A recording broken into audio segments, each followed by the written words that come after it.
I suppose you could go and buy stock in General Motors or something which there's no face to it. And when you've got something like Voodoo where you know the people, you see them growing, they're doing the right thing, they're not only just credible, but they care. And that's something that makes you feel a lot better about investing in something.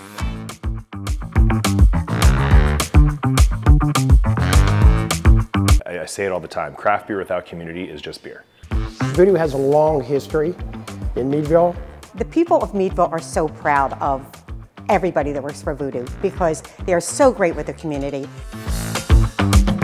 We have put community and philanthropy and inclusiveness and all of that into our model and our business core values. Making beer and quality control was number one, but then number two was also making sure that they were doing well by the community. Once he started with Voodoo, he came in and introduced himself at the market house and asked if there was anything they could do for the community. These are the people that are creating jobs here, that are creating the ownership model of the company and the employee ownership model of the company. We just happened to have a local dinner that was planned, and he said, whatever you need, we'll get it for you. And that's exactly what they did. So Voodoo Brewing Company was founded in 2005. We are the manufacturers of malt brewed beverages. First location here, Arch Street, Meadville, opened in June 2012. I was actually there when they launched. I always tell the story, and it's probably getting a little tired, but we finally got to the day we're opening the doors, and they literally had to get all their money together. We have cash registers. I'm like, you need change. And I forget, it was less than $100. Yeah, they actually took the first person to whip out a 20 and be like, oh man. That they got together. They went to the bank and got change to put in the register in the hope they had enough money to. I'll tell you what, the community really came, they supported, we had a line around the block, it was an immediate success, we were super happy with it. And those community members and our customers, our regulars, they continue to support it every single day. People, whether it's beer or spirits, at the end of the day, they want quality, and I think they want consistent quality, and that's the thing that I found with their beer. They pride themselves on a good product. And they're so great with what they do. And their beer's not too bad either.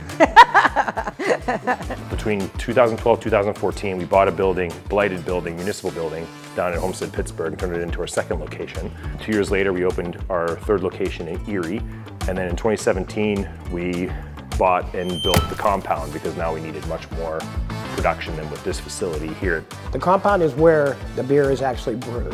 And the thing that's really nice about the compound is they have the capability now to increase their production because of the foresight of Mateo. From there, we had no restrictions anymore.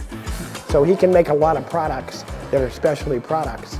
And it's grown amazingly. So we opened 3 more tap rooms. We did one in Lancaster, we did one in Grove City, we did one in the North Shore in Pittsburgh, we have one in State College. And those became kind of the footprint for what ultimately became our franchise program.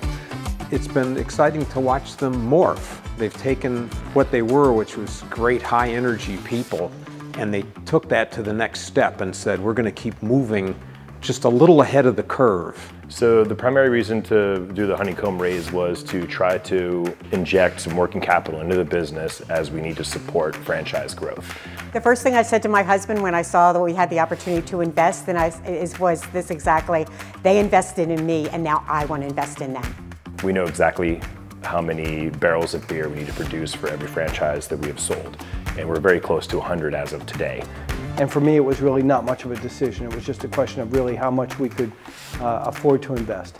And rather than partnering with a capital group or another bigger brewery, we wanted to kind of continue with our brewery ethos of continuing to involve the community. And that's where Honeycomb came in. So Honeycomb makes it easy in terms of the tools, right? In terms of the online tools, the simple profile, and yet if you're a serious investor and want to dig deeper and maybe move beyond your emotional connection to the business, all of that's in there to sort of research the finances of the company, of Voodoo. And like I said, it really wasn't a question of whether I was going to invest, it was a question of how much could we afford to do at this point. And yet at the same time, it's a sort of a sexy, easy way to support local.